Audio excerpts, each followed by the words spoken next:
প্রথমত এনসিপির পক্ষ থেকে নাহিদ ইসলাম বলছিলেন এই আয়োজনে যে জুলাইয়ের ফলে সবচেয়ে বেশি সুবিধা পেয়েছে বিএনপি। তিনি বলছিলেন প্রধান রাষ্ট্রমন্ত্রী শিলং থেকে ফিরেছেন, বিএনপি দায়িত্বহীন ক্ষমতা পেয়ে দিয়েছিলাম, ক্ষমতাহীন দায়িত্ব। কিন্তু কেন আসলে এনসিপি নিজেদেরকে এক্ষেত্রে অবাঞ্ছিত মনে করছেন? কারণ আমরা দেখতে পাচ্ছি যে উপদেষ্টা হয়েছিলেন তরুণদের মধ্য থেকে, তারাই পরবর্তীতে এই এনসিপি তৈরি এবং এনসিপির সঙ্গে যুক্ত থাকা, একটা তরুণ নেতৃত্ব তৈরি করা, সাধারণ মানুষের ভোটও পেয়েছে এনসিপি, সেখান থেকে প্রতিনিধিরা পার্লামেন্টেও গিয়েছে, তরুণদের দল, তারাও তো কিছু না কিছু পেয়েছে। কিন্তু কেন মনে হচ্ছে যে তারা অবাঞ্ছিত? জি হ্যাঁ, প্রথমত আপনি যেটা বলছেন যে তরুণরা কেন বঞ্চিত বোধ করছে অথবা এনসিপি কেন বঞ্চিত বোধ করছে, ব্যাপারটা তো এমন না।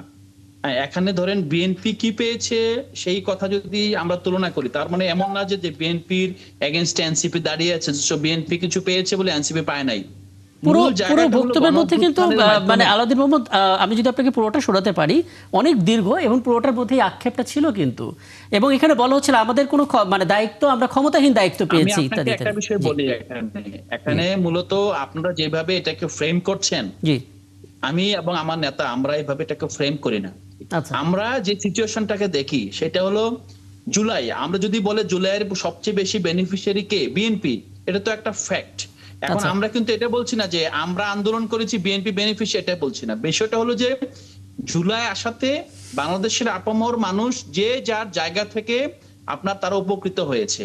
যারা ফেসিবাদের সাথে যুক্ত ছিল, লুটতরাজের সাথে যুক্ত ছিল, তাদের বাইরে সব মানুষ উপকৃত হয়েছে। এনসিপি উপকৃত হয়েছে, জামাত উপকৃত হয়েছে, বিএনপি হয়েছে। কিন্তু বিএনপি এখন আপনার কর্তা সত্তার জায়গায়, রাষ্ট্রের কর্তৃত্ব এখন বিএনপির হাতে। ভোটের মাধ্যমে বিএনপি কর্তৃত্ব নেওয়ার পর জুলাইয়ের যে আকাঙ্ক্ষা ছিল, যেই কারণে জুলাই ঘটেছে, যেই কারণে বাংলাদেশের মানুষ রাস্তা নেমে এসেছিল, বিএনপি সেই আকাঙ্ক্ষার ধার ধারছে না। বিএনপি রাষ্ট্র কাঠামোর সংস্কারের জায়গাটাকে এড়িয়ে গিয়ে একদম টুটি ফাটা সংস্কারের দিকে পাচ্ছে। এই আক্ষেপটা কখনো এইভাবে দেখা যাবে না যে আপনার অন্তর্বর্তীকালীন সরকার বনাম বিএনপি সরকার, আমরা কখনো এইভাবে দেখি না। অন্তর্বর্তীকালীন সরকার ছিল অন্তর্বর্তী দুইটা সরকারের মাঝামাঝি একটা জায়গা, এটাকে সরকারও বলা যায় না। এটা মূলত পুরোটা একটা ট্রানজিশনাল গভর্নমেন্ট। এই গভর্নমেন্টের আমরা আজকে যেভাবে মূল্যায়ন করার চেষ্টা করি, এই মূল্যায়নের প্যারামিটার গভর্নমেন্টের না। অন্তর্বর্তী সরকারের মূল্যায়নের জায়গা ছিল তিনটা: বিচার শুরু হয়েছে কিনা, সংস্কারের আপনার রূপরেখা তৈরি হয়েছে কিনা, একটা সুষ্ঠু, অবাধ এবং গ্রহণযোগ্য নির্বাচন হয়েছে কিনা। আমি যদি তিনটা ক্রাইটেরিয়ার ভিত্তিতে অন্তর্বর্তী সরকারকে মার্ক দেই, আমি দেখবো যে তিনটাতেই সে শুধু পাস মার্ক, লেটার মার্ক পেয়েছে। এখন এই জায়গা থেকে অন্তর্বর্তীকালীন সরকার উপদেষ্টা কে ছিল, এই উপদেষ্টার সাথে বর্তমান যে মন্ত্রী অথবা বর্তমান যে ক্ষমতা, এইটাকে কিন্তু মিলিয়ে দেখলে হবে না। ধরেন, কারণ একটা এন্ট্রি পয়েন্টটা বুঝতে হবে। অন্তর্বর্তীকালীন সরকার সময় দেশে সরকার ছিল না, একটা সেটেলমেন্ট শুরু হয়েছে, পুলিশ ছিল না, আরো আপনি অনেক কিছু বলতে পারবো। কিন্তু বিএনপির বর্তমান যে আক্ষেপের জায়গাটা, যেটা আপনার বিএনপির মাননীয় স্বরাষ্ট্রমন্ত্রী খুব মানে তুচ্ছ তাচ্ছিল্য করে বলেছে যে জুলাই নিয়ে ব্যবসা। আরে জুলাইয়ের যে আকাঙ্ক্ষার জায়গাটা যদি কেউ বলে, রাজপথের কোনো জুলাই যোদ্ধা বলে, জুলাই যারা আপনার যেই নারী পানিয়ে গিয়ে দিয়েছিল, সেও যদি বলে যে আমি যে বাংলাদেশ চেয়েছিলাম সেটা পাচ্ছি না, এটা তো ব্যবসা হলো না। আপনি যারা রাজনীতি করছে আজকে, হ্যাঁ আপনারা বলছেন যে কয়েকজন আপনার যারা শীর্ষ নেতৃত্ব, তাদের হাতে সেই সময় ক্ষমতা ছিল, তাদের অনেকে আপনারা বলছেন বিভিন্নভাবে আঙ্গুল ফুলে কলা গাছ হয়েছে, কিংবা তাদেরকে বিভিন্নভাবে আপনার তকমা দিয়েছেন। বাট মূল জায়গাটা হলো, যদি তারা তাদের দায়িত্ব অবহেলা করে, তাদেরকে তো বিচারের আওতায় আনা যায়। তারা যদি কেউ অবৈধ সম্পদের মালিক হয়, সেটাও আপনারা ইনভেস্টিগেট করা যায়, বিচারের আওতায় আনা যায়। কিন্তু সেই প্রশ্নটা তোলা হয়, এটা কিন্তু আদতে জুলাইয়ের যে গণ আকাঙ্ক্ষা আছে, সেই আকাঙ্ক্ষাটা বাস্তবায়ন যে না করার যে দায়, এই দায়টা এড়ানো। কিন্তু কারণ এটাকে বোঝানো যে জুলাইটা মনে হচ্ছে যে এনসিপির জুলাই, ব্যাপারটা তো জনতা। বুঝতে পারছি। তার মানে আপনাদের মূল বক্তব্য হচ্ছে, আপনাদের মূল বক্তব্য ইসলামের কথা, ওই বক্তব্যটাই এসেছে। বুঝতে পারছি। হ্যাঁ, আপনি কিছু জানতে চাইবেন? শুনতে পারেন কি বলছেন?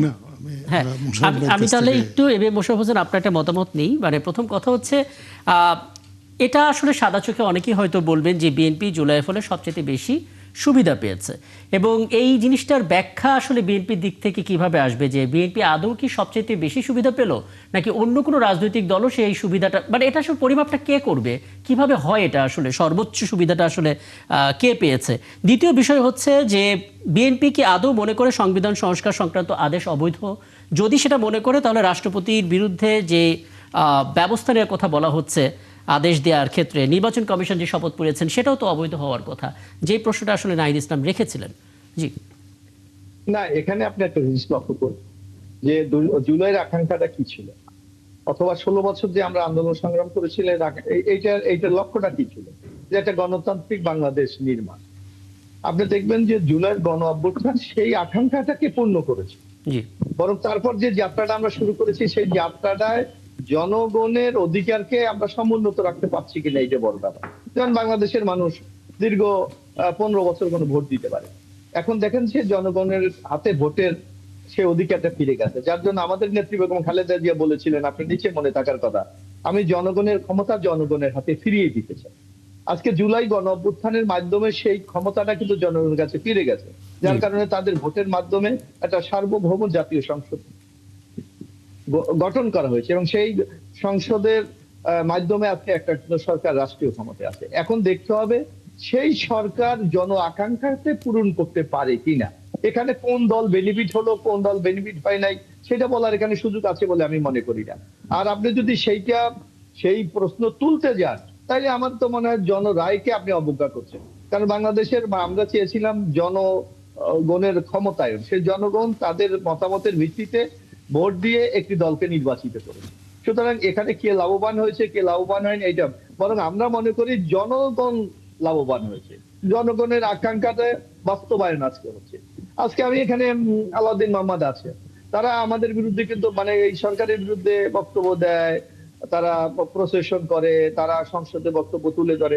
উনি একটু বলুন দেখি যে শেখ হাসিনার বিরুদ্ধে তো কেউ কথা বললে তার বিরুদ্ধে মামলা দেওয়া হতো, তার বিরুদ্ধে গায়েবী মামলা দেওয়া হতো, তাকে গুম করা হতো, তাকে হত্যা করা হতো, তার উপর নির্যাতন করা হতো।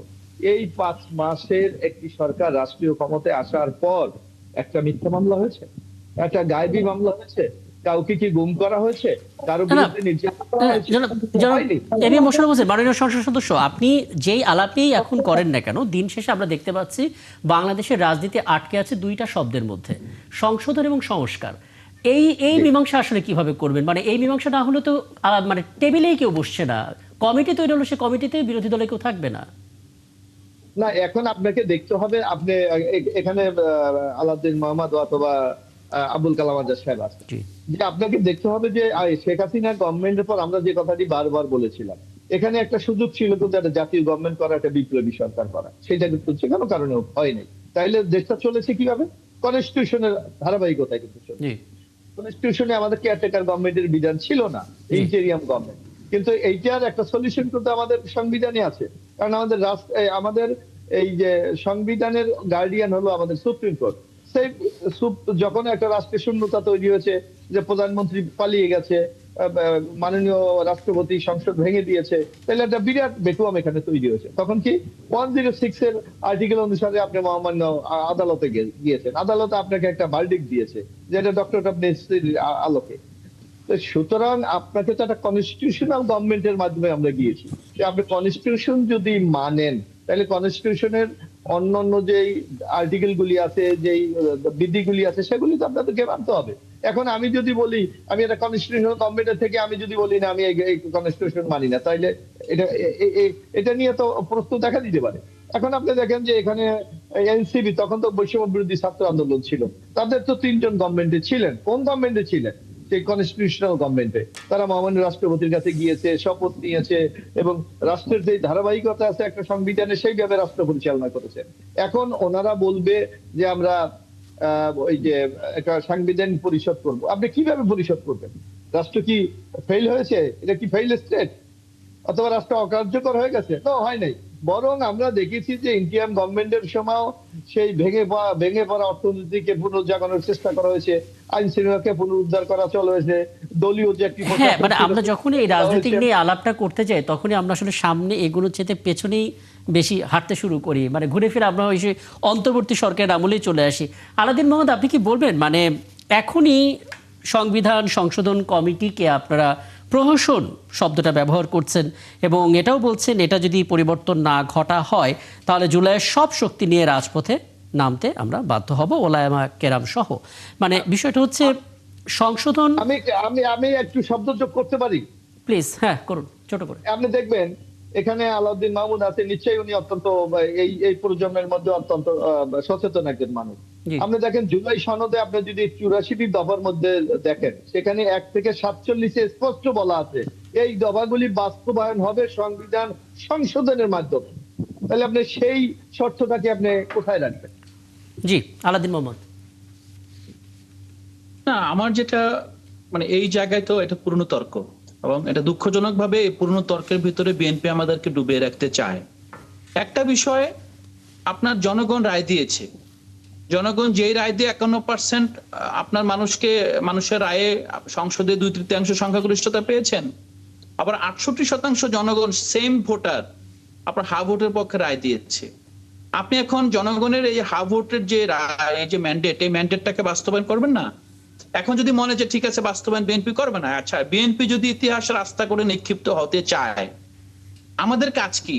আমাদের কাজ, আমরা তো সংসদের অংশ, আমাদের কাজ হলো বিএনপি কে সেই জায়গায় যেতে না দেওয়া, বিএনপি কে সতর্ক করে দেওয়া, বিএনপি কে বিভিন্ন ভাবে চাপ প্রয়োগ করে সঠিক পথে নিয়ে আসা, এটাই বিরোধী দলের কাজ। এখন যদি যে 68% জনগণ ভোট দিয়েছে, এর মধ্যে বিএনপির জনগণ আছে, তারা কি আজকে বঞ্চিত বোধ করছে না? তারা যে গণভোট দিয়েছে, তারপর আসেন যে বিএনপি 31 দফা দিয়েছে, 31 দফায় প্রথম দফা ছিল তারা ক্ষমতায় এসে সংবিধান সংস্কার কমিশন গঠন করবেন। এখন তারা সংস্কারের পথে হাঁটছেন না। এখানে যদি আপনি আগের বক্তব্যের একটা ছোট্ট রেফারেন্স একটু উল্লেখ করতে পারেন। আমরা সাধারণ মানুষ তারা বিএনপির উপরে ভরসা রেখেছে, কিন্তু বিএনপি গণভোটের রায় পুনর্বাস্তবায়ন না করার কারণে মানুষ আশাহত হচ্ছে। এটা কি আপনারা আপনাদের যে এনসিবির পদযাত্রা, সেই পদযাত্রায় এই ব্যাপারটা কি স্পষ্ট? আমি সেই রেফারেন্সে এখনই যাব না। আমি যে জায়গাটা বলবো, বিএনপি যেটা বলে যে আমার তো ম্যানিফেস্টো আছে, তো বিএনপির ম্যানিফেস্টো 31 দফা না, তো 31 দফার প্রথম দফা তো সংবিধান সংস্কার কমিশন। তাহলে আপনি সংবিধান সংস্কার কমিশন করেন, আপনি সংস্কারের পথে হাঁটছেন না। আচ্ছা, এই ব্যাখ্যাটা এবিএম মোশাররফ হোসেন বলতে দিয়েছিলেন, যদি ছোট করে আরেকবার একটু দিয়ে দিতে পারেন আলাউদ্দিন মোহাম্মদ। জি জি, মোশাররফ ভাই, আমি দেব না, মোশাররফ ভাই দিবেন। আমি এবিএম মোশাররফের কাছে একটু শুনে আসি যে উনি 31 দফার মধ্যে যেহেতু সংস্কারের কথা উল্লেখ আছে। জি, এই যে প্রথম দফা, 1 নম্বর দফা। এক নম্বর আমি একটু বলি, দেখেন 31 দফা বাস্তবায়নের জন্য সারা বাংলাদেশে যে বিএনপি যে প্রচার করেছে, ওই কমিটির আমি সেন্ট্রালি সদস্য সচিব ছিলাম। এবং আমরা দেখেন, আমরা প্রত্যেকটা বাংলাদেশে কিন্তু এই কথা বলেছি যে সংবিধান সংস্কার করা হবে। তাহলে কিভাবে একটা সংবিধান সংস্কার কিভাবে করে? অ্যামেন্ডমেন্টের মাধ্যমে। এছাড়া এর বাইরে আপনি কিভাবে করবেন? সংস্কার কমিশন করবেন? না না না, আপনার তো রাস্তা তো আছে। এই রাস্তাটা তো আপনি দেখেন, এই রাস্তাটা তো তৈরি আমরা সবাই মিলে করেছি। ঐকমত্য কমিশনের মধ্যে রাস্তাটা তৈরি হয় নাই।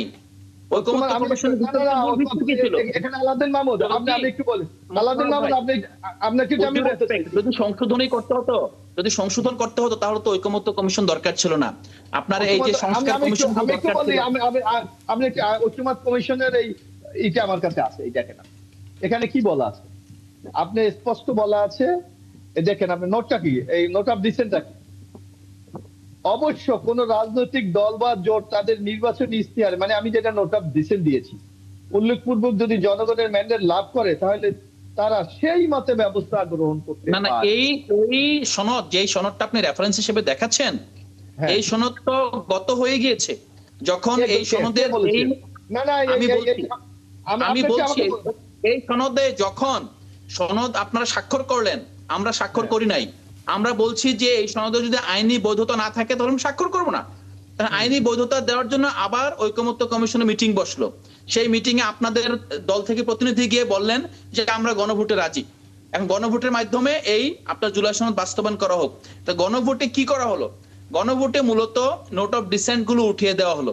উঠিয়ে এখানে মূলত 4টা প্রশ্ন, 4টার ভিতরে মৌলিক ধারাগুলোকে অ্যাড করা হলো। যে মৌলিক এই জায়গায় না, মানে আপনি ডিম আগে মুরগি আগে বললে তো হবে না। আপনি যখন প্রশ্ন ছিল না, তখন সনদ ছিল একটা ডকুমেন্ট, স্রেফ একটা কাগজের ডকুমেন্ট। কিন্তু যখন আদেশ দেওয়া হলো, তখন কিন্তু একটা আইনি ভিত্তি পেল। আইনি ভিত্তি পাওয়ার পর আমাদের একটা মূল প্রশ্ন ছিল এটা যে 31 দফার মধ্যে বিএনপি নিজেরা সংস্কার লিখেছে, কিন্তু এখন কেন করছেন? আমি শুধুমাত্র এই ব্যাখ্যাটা একটু জেনে আসি ছোট করে। জি না, আমরা তো স্পষ্ট বলি, আমরা তো বলেছি সংবিধান সংস্কারের মাধ্যমে বাস্তব সংস্কার আপনি কিভাবে করবেন? অ্যামেন্ডমেন্ট ছাড়া কিভাবে সম্ভব? এই বর্তমান কনস্টিটিউশনে অ্যামেন্ডমেন্ট ছাড়া আপনি কিভাবে সম্ভব বলেন? এক, এখানে আলাউদ্দিন মাহমুদ আমার মনে হয় ওনার একটা তথ্যের মধ্যে একটু আমার মনে হয় একটু সংশোধনী দরকার। সেটা হলো আপনি দেখবেন এই জুলার সনদটা আমরা যখন স্বাক্ষর করেছিলাম সকল রাজনৈতিক দল এক্সেপ্ট এনসিপি তখন এটা করেনি। সেখানে কিন্তু স্পষ্ট বলা ছিল যে যেই বিষয়গুলি নোট অফ ডিসেন্ট আছে নির্বাচনের ম্যানিফেস্টোতে সেই রাজনৈতিক দলগুলি সেটা উল্লেখ করবে। যদি জনগণ সেই দলের পক্ষে রায় দেয় তাহলে সেই দল সে বাস্তবায়ন করবে, আর যদি না। এখন আমরা দেখেন আমরা নির্বাচনের ম্যানিফেস্টোতে আমরা বলেছি এই আমরা বাস্তবায়ন করব, জনগণ আমাদেরকে 51% রায় দিয়েছে, তা আমরা কি করব? আপনারা 68% যাবেন না? আপনি তো যখন আপনি 68% মধ্যে বিএনপি 51% নাই। না না, যখন স্বাক্ষর করেছেন তখন কি বাস্তবায়নের প্রশ্ন ছিল? আমি একটা বিষয় দেখেন, আলাউদ্দিন মাহমুদ যখন আপনারা স্বাক্ষর করেছেন, না প্লিজ একটু বলতে দেন, তখন এটা ছিল আপনাদের কমিটমেন্ট। যখন এটা জনগণের কাছে ভোটে চলে গেছে এটা কিন্তু কমিটমেন্ট না, এটা বাধ্যবাধকতা। এই দুইটা জায়গায় করতে হবে। তো এখানে আপনাকে একটু আপনাদের এখানে যোগ করি আমি। আপনার যখন এই জুলাই সনদ স্বাক্ষর হলো আর যা আদেশ দেওয়া হলো, আপনার নোট অফ ডিসেন্ট কে তুলে দিতে বলেছে তাদেরকে ম্যান্ডেট দিয়েছে? প্রফেসর রিয়াজকে। আপনি একটা বিষয় দেখেন, আপনি কমিটমেন্ট এবং অর্ডার দুটার মধ্যে তো তফাৎ আছে। অর্ডার কে দেবে? সেখানে দেবে। তখন তো এটা অর্ডার ছিল যে আমরা এটা করব, কিন্তু আপনাকে তো কিছু জায়গায় যেখানে ঐকমত্য কমিশনের মনে হয়েছে যে এই জায়গায় এখানে গ্যাপ রেখে গেছে, গ্যাপ রয়ে গেছে। না না, ঐকমত্য কমিশনে কেন মনে হবে? সেটা তো রাজনৈতিক দলগুলোর স্টেক হোল্ডারদের সাথে কথা বলে সিদ্ধান্ত নেবে। অবশ্যই কথা বলে সিদ্ধান্ত নেওয়া হচ্ছে, কিন্তু কোন একটা রাজনৈতিক দলের জন্য তো আপনি জনগণের রায় জনগণের কাছে কখন যাওয়া হলো? যখন দেখা গেল যে বিএনপি কোনো সংস্কারই করবে না, তখন কিন্তু জনগণের কাছে যাওয়া হলো। আমরা বুঝতে পারছি এই আলাপটা যেটা আলাউদ্দিন মোহাম্মদ বলছিলেন, ডিম আগে না মুরগি আগে, ব্যাপারটা এরকম হয়ে যাচ্ছে।